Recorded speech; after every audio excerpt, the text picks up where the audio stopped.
नमस्कार दोस्तों, मैं प्रशांत कदम भोपाल से। कैसे हैं आप? बढ़िया। चलिए, ईश्वर से ये कामना कि आप अच्छे रहें। आज हम बात करेंगे बिच्छू के बारे में। जानते हैं बिच्छू क्या होता है? बिच्छू एक कीड़ा होता है जिसके आगे दो डंक होते हैं और पैर होते हैं पीछे। वो पैर कितने होते हैं मुझे नहीं मालूम। मेरे को भी ये खेत खलिहानों में, नदी नालों के किनारे पे मिलते हैं। अपन गांव जाते हैं तो गांव में अपनों को काफी बिच्छू मिलते हैं। बताया जाता है कि अगर बिच्छू डंक मारता है तो बहुत काफी तेज दर्द होता है और वो दर्द आदमी के बर्दाश्त के बाहर होता है। तो आदमी क्या करता है, भले बिच्छू ने उसे काटा हो या न काटा हो, जहां भी आदमी को बिच्छू दिखता है बिच्छू को मार डालता है। अब मुझे समझ में नहीं आता है कि भाई वो बिच्छू तो अपनी जगह पे है, तो उस बिच्छू की जगह पे क्यों गया? क्योंकि जानवरों की एक मानसिकता है कि आप अगर उन्हें फिजूल परेशान करोगे तो ही वो आपको काटेंगे या आपको नुकसान करेंगे, नहीं तो वो बेचारे अपने रहते हैं। तो ये होता है बिच्छू। ये पाया जाता है नदी नाले में, खेतों में, खलिहानों में। अब शहरों में तो दिखता नहीं है, लेकिन जंगलों में आप जाएंगे तो आपको पानी के किनारे आसपास मिलेंगे। ऐसे दो डंक होते हैं जो अगर आपने उसको छेड़ा या उसको कुछ करने की कोशिश की तो वो अपने बचाव में आपको डंक मारता है, नहीं तो वो किसी को कोई नुकसान नहीं पहुंचाता।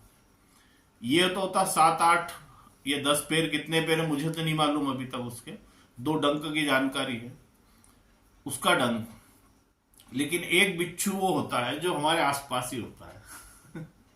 वो बिच्छू या तो आपके मोहल्ले में होगा, आपके कॉलोनी में होगा, या आपके गांव में होगा, या आपके परिवार में होगा। और मुझे पक्का है कि ये बिच्छू हर जगह पाया जाता है। हर गली में एक बिच्छू होगा, हर मोहल्ले में एक बिच्छू होगा, हर परिवार में एक बिच्छू होगा। और ये ऐसा डंक मारता है कि इसका डंक दिखता नहीं है। ये बड़ा शातिर बिच्छू होता है। इसकी आदत होती है कि ये हर अच्छे होते काम में उंगली करना। ये तो कुछ नहीं कर पाते जीवन में, लेकिन इनका उद्देश्य होता है कि कोई अगर अच्छा कर रहा है तो उसमें कैसे उंगली की जाए। इन्हें क्या मालूम क्यों किसी का अच्छा देखा नहीं जाता है। अब जैसे मान लें आप सुबह रोज ऑफिस जाते हैं 10 बजे, 10:30 बजे। आपने अपनी गाड़ी उठी, आप निकले हो, बिच्छू बगल में ही खड़ा मिलेगा आपको। और क्या ऑफिस जा रहा हो? अरे भाई 15 साल से देख रहा है तू मेरे को ऑफिस जाते हुए, 20 साल से देख रहा है, 10 साल से देख रहा है, इस समय ऑफिस जा रहा हूं। लेकिन वो डंक मारने से बाज नहीं आएगा। हर चीज में उंगली करना, ये इन बिच्छुओं की आदत है। कोई काम नहीं होता इनके पास। आप देखना, ये आपको पान की गुमटी पे मिलेंगे, चाय के ठेले पे मिलेंगे, कॉलोनी या मोहल्ले में आप रहेंगे तो वहां किसी भी चौराहे पे खड़े हुए आपको मिल जाएंगे। इनकी न तो गली में कोई इज्जत होती है, न इनके घर में इज्जत होती है। आप शादी ब्याह में जाना, सामने वाला जब शादी करता है, या तो लड़की की शादी करता है, लड़की की शादी करता है, तो हर आदमी अपने सामर्थ्य के हिसाब से, अपनी क्षमता के हिसाब से अच्छे से अच्छा करने की कोशिश करता है। अब ये बिच्छू वहां भी आते हैं शादी में, पूरा स्टॉल लगा है, पूरा परिवार लगा, आपका आतिथ्य सत्कार किया जाता है, सबको अंदर खाने के लिए आमंत्रित किया जाता है। अब स्टॉल पे हजारों तरीके का खाना होता है। बिच्छू हर खाने को खाएगा। 8-8 तो दही बड़े खा लेगा, 2-2 4-4 गुलाब जामुन खा लेगा, दाल चावल खा लेगा, मिठाइयां खा लेगा, सब खा लेगा। पानी पूरी भी ठूस ठूस के खा लेगा। अब पानी पूरी खाते खाते उसको कहीं दिख गए आइसक्रीम, तो आइसक्रीम भी थूर लेगा अंदर। सब खा लिया, गले गले तक भर गया उसका। खा के हाथ वाथ पोछ के फिर खड़े होगा, कोई मोहल्ले वाला मिल गया, उससे बातचीत चालू हो गई। सामने वाला बोल रहा, तिवारी जी ने तो बहुत अच्छा व्यवस्था करी, अपनी लड़की की शादी तो बहुत बड़ी है, कि खाना भी बहुत अच्छा है। लेकिन बिच्छू से वहां भी बर्दाश्त नहीं होता है। बोला साहब खाना तो बहुत बढ़िया था, लेकिन थोड़ी सी कमी दाल में रह गई थी यार, थोड़ा सा नमक ज्यादा हो गया था। यानी उससे इतना खाने के बाद, इतना थूरने के बाद, गले गले तक भर तक खाने के बाद भी उसने कमी पेशी कहाँ निकाली? उस छोटी सी दाल के अंदर। ये प्रजाति आपको हर जगह मिलेगी। और दूसरा, आप और हम जिस बिजनेस में हैं, मार्केटिंग के बिजनेस में, डिजिटल बिजनेस के इसमें तो ये आपको 24 घंटे डंक मारती। जहां आप दिख गए आपको डंक मारेंगे, क्योंकि ये तो जिंदगी में कभी पनपे है नहीं। इनके घर में इज्जत नहीं होती। आप देखना, इनको इनकी पत्नी हमेशा इनसे बड़े वाली मिलती है। वो इनसे बड़े वाली होती है, वो इनको चमका के रखती है। तो जब इनकी घर में नहीं चलती है तो ये क्या करते हैं, बाहर डंक मारते हैं।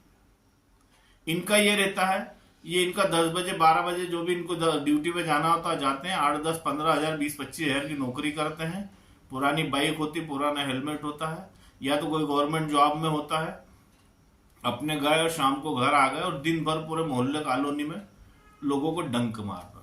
डंक कैसे मारना कि अच्छे काम को बुरा कैसे करना। सही बोल रहा हूं ना मैं? ये आपके पास भी होंगे और पक्का 100% आपके आसपास ही रहते होंगे। आप अगर सुबह टिफिन लेके जा रहे हैं और शाम को घर आ रहे हैं, ये आपको कुछ नहीं बोलेंगे। लेकिन आप अगर अपनी उन्नति के लिए कुछ ऐसा काम करना चाहेंगे, एक्स्ट्रा करना चाहेंगे कि जिससे आपके घर में कुछ आवक हो, कुछ इनकम हो, जिससे आप में उन्नति हो, प्रोग्रेस हो, और वो अगर इनको मालूम पड़ गया कि ये भाई कोई एक्स्ट्रा काम कर रहा है, फिर आप देखो ये आपके पूरे गली मोहल्ले में डंक मारेंगे। ये लोगों को घर जा जाके बताएंगे, क्योंकि इन्हें कोई भी चीज बर्दाश्त नहीं होती। आप शादियों में देखेंगे, कॉलोनी में कोई फंक्शन हो रहा है, पूरे समिति ने सबने मिलकर चंदा करके जी जान से पूरा कार्यक्रम अच्छा करवा दिया, सब कार्यक्रम बढ़िया निपट गया। लेकिन वहां भी 1 या 2 बिच्छू मिलेंगे जो उसमें भी कुछ न कुछ मीन मिस्टेक निकाल देंगे, क्योंकि ये इनकी आदत से परेशान है। आप इनको कितना भी बोलो, इन्हें नहीं फर्क पड़ेगा। तो हमारा काम ये है कि हम हमारा काम करते रहें, इन बिच्छुओं की बातों में ना आए।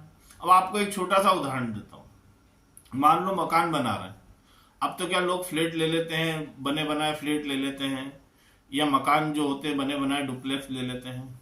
लेकिन अभी भी कई लोग अपना खुद का प्लॉट लेते हैं, मकान बनाते हैं। मकान बनाते हैं, जब मकान बनता है तो क्या होता है, जिसका मकान बनता है वो शाम को घूमते फिरते जाता ही अपना मकान देखने की, भैया आज कितना काम हुआ। तो ये 90% नहीं 100% आदमियों को एक शौक है ये, कि जब अपना मकान बनता है और शाम को अगर वो चला के घूमते फिरते अपने मकान पे, तो क्या तरी करता है पाइप लेके। ये एक शौक है ये आदमी का कि यार मेरा मकान बनना, मैं मेरे पाइप से तरी करता हूं। अब क्या होता, उस जगह भी एक न एक बिच्छू आ जाता है। अब वो आता है बिच्छू, भैया और तिवारी जी मकान बन रहा है। बोले हाँ तिवारी जी मकान बन रहा, भैया शर्मा जी मेरा मकान बन रहा। तो नेचुरली आदमी क्या करता है, कोई आता है तो चलिए देखिए मैंने कैसा बनवा रहा हूँ, देखिए ये किचन है, ये लेटरिन है, ये बाथरूम है, ये हॉल है, ये यहाँ ये रहेगा, यहाँ ये रहेगा, यहाँ ये रहेगा, सब बताता उसको। अब वो सारी चीजें सुन लेता है, बता के जैसे ही बाहर आते वापस रोड पे, फिर उससे बर्दाश्त नहीं होती। बोलोगे साहब आपका नक्शा तो बहुत बढ़िया बना, सब ठीक ठाक रहा, लेकिन जो आपने किचन की दिशा रखी ना, ये थोड़ी सी गलत है। अब उसने तो उसका काम कर दिया। अब भाई तिवारी जी जो मकान बना रहे थे, तिवारी जी ने उसका नक्शा किससे बनवाया? उस शहर के सबसे अच्छे आर्किटेक्ट से बनवाया। आर्किटेक्ट और इंजीनियर जो होते हैं मकान का नक्शा बनाते हैं, जिनको 10-10, 15-15, 20-20 साल का अनुभव होता है, जिनने हजारों मकानों के नक्शे बना चुके हैं वास्तु के हिसाब से, जिन्हें वास्तु का पूरा ज्ञान होता है। उस आदमी ने बना के नक्शा बना के वो तिवारी जी को दिया है, उस नक्शे के आधार पे तिवारी जी मकान बना रहा है। लेकिन उसमें भी उस बिच्छू ने क्या करा, उंगली कर दी, बने बनाए आर्किटेक्ट के नक्शे को फेल करने पे तुल गया। अब वो जो बेचारा मकान बनवा रहा था वो टेंशन में आ जाता है, क्योंकि एक बार अगर आपने किसी के दिमाग में भर दी तो एकदम नहीं निकलती फिर वो। तो ये काम होता है बिच्छुओं का, कि आपके जो काम बनने वाले होते हैं ना, इसे बिगाड़ना। तो ये हर परिवार में होते हैं, हर समाज में होते हैं, हर गली में होते हैं, हर मोहल्ले में होते हैं, और हर गांव में होते हैं। ये प्रजाति आपको पूरी दुनिया में मिलेगी, लेकिन आपको इनसे डरना नहीं, घबराना नहीं, क्योंकि ये सबसे कमजोर प्रजाति होती है। लेकिन इनका जो डंक होता है, इनका काटा हुआ डंक दिखाई नहीं देता है, क्योंकि ये बड़ी शातिराना तरीके से काटते हैं। बस हमें क्या करना है बचाव में, हम मार तो सकते नहीं इन्हें, कितने बिच्छुओं को मारेंगे। हमें बस ये कि हमारी निगाहें खुली रखना है, कान हमारे खुले रखना है, हमें हमारा काम करते जाना है, और ये देखना है कि बिच्छू जब भी डंक मारे अपना बचाव करना है, क्योंकि इस बिच्छू के डंक का तोड़ हमारे हाथ में है। कि हमें इन बिच्छुओं की बातों में नहीं आना, इन बिच्छुओं की बातों को अनसुना करना, और हम जिस मिशन में लगे, जिस काम में लगे हैं, उस काम को तन्मयता से और निरंतरता से करते जाना है। तो समझ गए ना मेरा इशारा किन बिच्छुओं की तरफ है? बिल्कुल सावधान रहे। जय फोर्सेस।